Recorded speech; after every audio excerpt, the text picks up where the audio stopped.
welcome to another edition of Chronicles. This week, we're going to revisit my hometown convention, AnimeNEXT.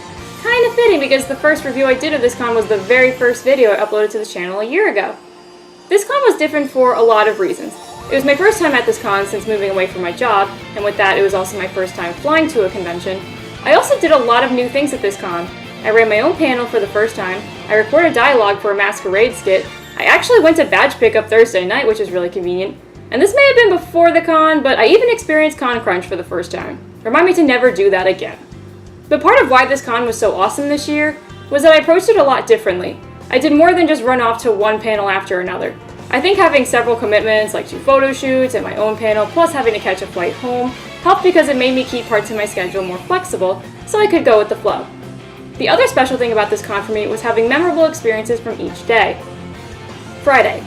First off, I have never gotten such a strong reaction for a cosplay like I did for Bloom this weekend. I didn't think that many people remembered or even knew Wings Club, but I got mobbed for photos. So many people loved Bloom. I was stuck in the atrium for up to 10 minutes at one point after my photographer friend pulled me aside for some photos, and several people came up and waved to get pictures as well.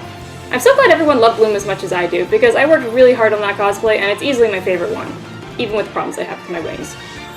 Eventually, I met up with SenPie props and Mandycake cosplay, and the next thing we know, we're in my hotel room recording lines for their masquerade skit. They were competing as a Final Fantasy X group. I ended up voicing 2 characters for them. I usually don't bring my laptop to cons, but I actually needed it for my panel this time. It was a good thing I had it.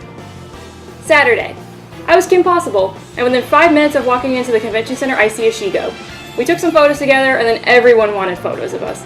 The picture taking went on for the entire 40 minutes we were walking around together. We meet again hours later for a last-minute Disney photo shoot, and who comes in right after me? A guy dressed as Ron. And yes, he had a Rufus plushie with him. The photo shoot ended up starting before the actual shoot time, but the only other cosplayers there for it were a few princesses and some Kingdom Hearts cosplayers. Even though it was advertised as a Disney photo shoot, it basically ended up being a Kim Possible photo shoot. We got so many good pictures. An hour later, I was upstairs doing my panel.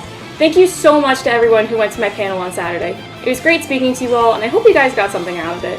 For those of you who weren't able to attend, I'll be doing it again at Southwest Florida Space Con this weekend. Then, it was masquerade time. My friends obviously killed it, but there were a lot of amazing cosplays and performances this year. But guess what? SenPie, Mandycake, Leaves from the Vine, and their group, they ended up winning 2 awards, Best Overall Performance and Best Beginner's Craftsmanship. It was awesome! Congrats to them. Be sure to look for their performance here on YouTube. If I find it, I'll link it to you guys. Sunday. Much more relaxing. After getting bored and giving up on an anime trivia panel, my friend Zoe and I decided to ditch the con and take a jitney to the boardwalk. Yes, we were still in cosplay, but so were a few other people on the boardwalk. We had a nice lunch, and I was able to get some more fudge for both myself and a coworker who had been checking on Flash during the convention. The last panel we went to this weekend was actually on tips for running a panel, which was definitely helpful for me as I'll be tweaking and building upon the panel I just did, and will be running again for a second straight weekend. I did end up forgetting my laptop charger after my panel because I was in such a rush to get in line for the masquerade, but I was able to snag it from Lost and Found before leaving for the airport an hour later, so we're good there.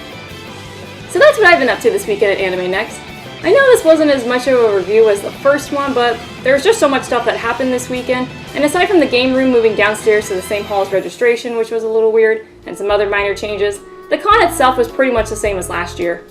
Thanks again to everyone who shot with me or hung out with me during the weekend. You guys helped make it the best time ever. To be honest, I don't know if I'll be back next year because of the extra expense with flying, plus I want to try out some conventions down here in Florida, but I'll do my best because I'd love to see everybody again. Speaking of conventions down here, Floridians, I'll see you this weekend at SpaceCon. In the meantime, feel free to share some of your own stories from this year's AnimeNEXT, and be sure to like, comment, and subscribe, and follow me on my other social media. See you real soon!